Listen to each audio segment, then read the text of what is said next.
folks, welcome to Round the Horn. Our special guest today is a fellow DJ and radio personality, Mike Marrone. Hi, Mike. How are you? Hey, Lee. Good to see you. Yes, I haven't seen you since the DJ booth at the Stone Pony back in the 70s. Correct. That's correct. Yeah. Well, you know, we've led some parallel lines, I think they might call it. Yeah, you could. Yeah, you could. So let's tell people what you've been doing, you know, your background and everything, because some people may not be familiar with you. Well, always records and music is involved. I started working in retail in 1974, but actually I started playing in bands when I was about 15. Was continuing to play, and then I wound up running a bunch of record stores, like one down by your neighborhood, Music Den in Monmouth Mall. I was running that one for a while, and then went and played with my band, the Amazing Bolts. We did that, and realized that at 24 years old that I didn't want to be a hunchback drummer waking up in a Holiday Inn when I was 50. And got into another end of the business, which was I went to work for Gem Records, the importer in South Plainfield. Oh, sure, we know Marty Scott. Yeah. Very well. Marty, yeah, Marty's a good guy. I still talk to him all the time. Yeah. But I went to Texas for them and opened up their branch in Texas. Didn't like living out there in the early 80s, and then came flying back home to Jersey right away, basically 8 months later. But I did work for Gem for a couple of years.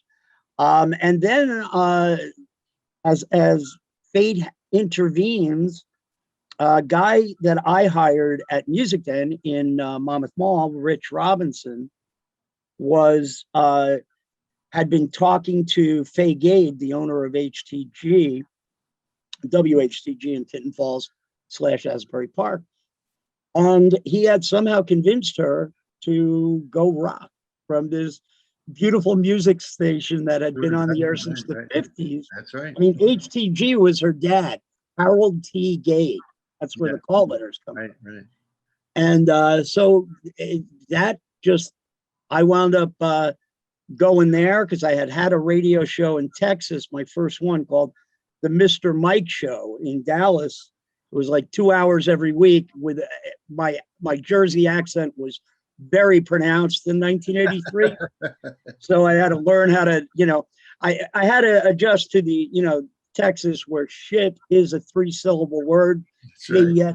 And things like that. But at any rate, I came back. Rich goes, look, nobody knows more about new music and all that stuff than you. And I was like, yeah, let's go. And so we started HTG. And then from there, it just went crazy. I went to work for the Hard Report and then the Friday Morning Quarterback. Went out to Santa Fe and programmed a great station called Coyote Radio. And that's where my daughter was born, even though she was made in Jersey. Then actually had some great people that were alumni. Oh, yeah. Yeah. I mean, I hired Pinfield, because Matt Pinfield and Sean Carolyn at the time were on WRSU at Rutgers. At Rutgers, sure. Right. And my wife was working in New Brunswick, and in the early days, she couldn't get HTG on the radio in New Brunswick because, they had a lousy signal. Sure. So she would listen to RSU, and he came home and said, Michael, there's this guy on there. He sounds a little bit like you, a little gruffer, but he's playing the same music you are. And this other guy, Sean, sounds really good too. And their shows are really similar. So I checked it out, and then I called Matt. I said, hey, dude, come on down the shore, baby. And again, one thing always, door closes, door opens. That's right. So. Exactly. Well, but then, I wound up working for Rykodisc for a few years, for like 4 or 5 years, until that company was sold. Then I got into the .bomb iCast up in Massachusetts because I was up there for Ryko. Uh-huh. And then when that blew up, my friend Jesse Scott, who had been working, just started working in DC for XM, called me up and said, hey, Marrone, we need you down here. So they flew me down to DC and interviewed me, and I got the gig, and this was, before we were ever on the air, before we had a satellite up, and created a channel for them called The Loft. And I was there for 17 years until I got ill, and then wound up retiring, so to speak.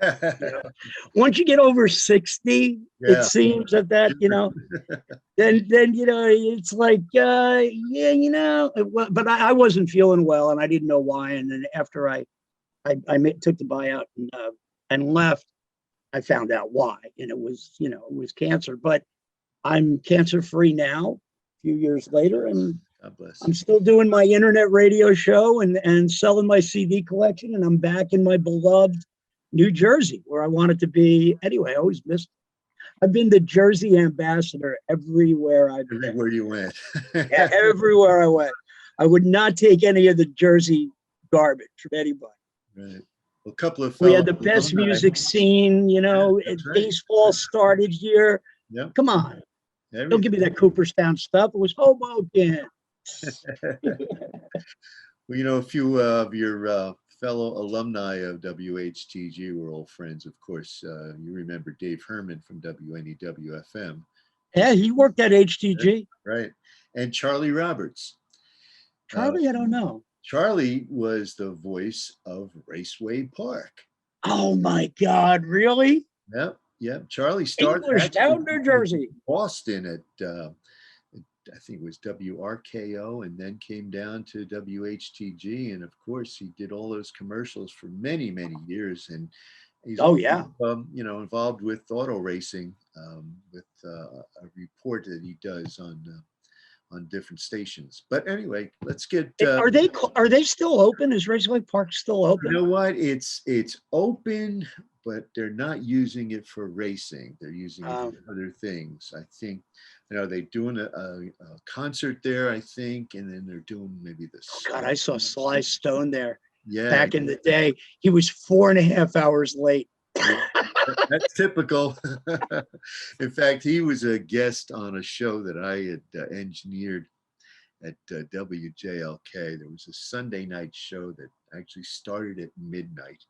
My favorite time to be on the radio. Yes, right. Seriously. Annette Heyman was the lady that had the show, and for some odd reason, she got a hold of Sly Stone and was a guest there at that night. Afterwards, he's looking to score, and of course. He was there in person. This was and then he's asking what around. It turns out he wound up hanging with Lance Larson. Oh boy! I don't know Lance. I mean, I know who he is. I just don't. Yeah, that was trouble waiting to happen. Really? Oh boy! Okay, let's get to baseball. Of course, you grew up as a little leaguer, right? Well, I grew up as a diehard baseball fan. I would play baseball day and night.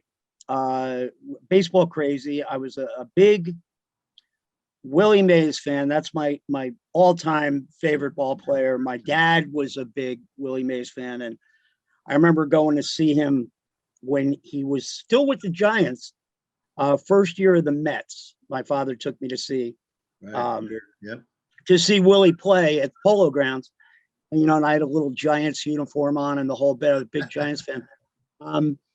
And then when Willie retired, and when he came back to the Mets, by then I had already, my American League team was the Yankees, because I was extremely lucky. My dad worked at a company that had season tickets to Yankee Stadium, 11 rows behind first base. Like if your first base is here, count 11 or 12 rows up, those were the seats. Wow. And he would take me to those seats. He'd get them every year. He'd get whatever games he wanted, and I would go to those seats all the time. And when they rejigged the stadium in the 70s, the seats got even better because they were a little bit more. It was just amazing. Lucky you. So I wound up being, of course, a Yankee fan, but I still had trouble rooting for them against the Giants. Like I remember being a kid in '62 and going, I really, yeah, I was torn. I even remember, I remember it clearly that I was torn. I wanted the Giants to win. I wanted Mays to do great, Marichal, and Sure. I Yeah. just loved that team, and but the Yankees, they lucked out by about that much, because if that ball was that much lower that McCovey hit, it probably would have went right through the right center field fence. Sure. Yeah. But Richardson caught it. It was no, I'm ridiculous. I follow no other sports, none, baseball or nothing. And this year I'm having some trouble. I got to tell you, these new rules have got me a little flummoxed. I'm not a big fan. I'm in fact, I hate the runner on second extra inning thing. Yeah, it's ridiculous. That is just bullshit. I don't know whether I can say it that. actually brought back the bunting game to get him to third base. Why haven't they been bunting for the last 5 years with the shifts? I mean, that's sure. We're old, and that's what I just keep telling myself. We're old, and they're trying to make the game appeal to younger generation and make it move quicker. But that's not baseball. I mean, you're losing. Baseball is the most perfect game ever created. That's right. That's right. That is absolutely correct. The new rules are just ridiculous, and I think that we need a new commissioner. Well, the first hint that bugged me was the no longer throwing the 4 balls for an intentional walk. Yeah, right. I don't care about speeding up the game. You want that to be in there because of that 1 or 2 times, maybe a year. Goes to the back. Throw gets away, and oh, wow, that's great. That's what makes baseball great. Anything can happen. You're only saving a minute. Yeah, if that. I mean, come on. Yeah, make him throw one. At least make him throw one pitch. Okay, if you're gonna cut it back, you got to throw one, just in case, just so that at least a couple times a year we'll have one of those balls get away and see something different. That's right. I don't know. You're absolutely right. So no, I'm just old. The Yankees are your American League team, and the Giants are your National League team. Not anymore, though. Now I'm pretty much Yankees all the way, unless, like, I would always root for the National League if the Yankees aren't in it. Okay. In World Series, because I gotta pick a team. You can't just gotta root. Yeah. So the only time I would root against the American League is when the Yankees aren't in it, if it's World Series. And I always root for the American League now in the All-Star game. But when I was growing up, it was National League all the way, because to me they had the best players, more exciting baseball. Where did you grow up, actually? South Amboy. I was born in Jersey City, and my parents moved to South Amboy when I was 3. Okay. And then I left South Amboy when I was like 17, 18. And there's some famous people from South Amboy, huh? There's a few. Like, it's funny. My Little League team, I was on first aid squad. That was the Little League team. And my first year was the last year of Tom Kelly, who later went on to obviously be an incredibly successful manager with the Twins. Sure. But and one of my neighbors was Jack McKeon, who went on to manage the Marlins and the Padres and everybody. But you think about it, and you would know this. You would know this better than anybody.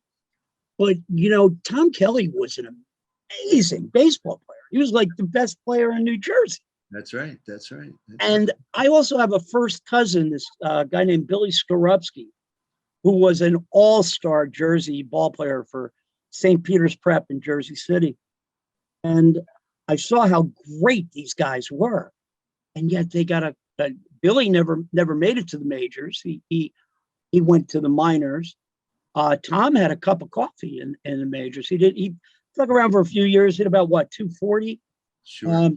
But you realize when you see something like that, when you see the skills involved in that, how good you have to be to make the major leagues. I always said that you'll be your best ball players in your own neighborhood or in your own state, and there's somebody out there that's way better. That's a little bit better, and way better. I mean, it's incredible. weather states too. Yeah, and it's They just, play the 100. hand-eye coordination is off the chain. As a drummer, I know what that's like. And Right. these guys, that's a gift. It's definitely a gift. You can work on it, but it's a gift. You have to Sure. work Yeah. on I it. mean, there's nobody like Javi Baez in Oh. half the baseball and doing things that nobody has ever seen. I mean, how often, and some of the things are their skills, of course. Some of the stuff is just natural talent. It's natural. I really believe that in a lot of things, in most things, in music, in baseball, that you're just born with a certain genetic code that's a little bit different. You know what I mean? That's right. That's right. That's right. Well, Mike, it's really great to catch up with you and talk baseball and music. So I really So the appreciate it. Cubs, man, you're a Jersey guy working for the Cubs. Yeah. And actually, it's kind of a strange situation. I got invited to help out with a tryout, and a lot of Cub people were from New Jersey originally. Oh, They yeah. really from the front office was mostly from White Sox people, but they were all from New Jersey originally. All from Jersey. Yeah. Everybody's from Jersey, Lee. Haven't you?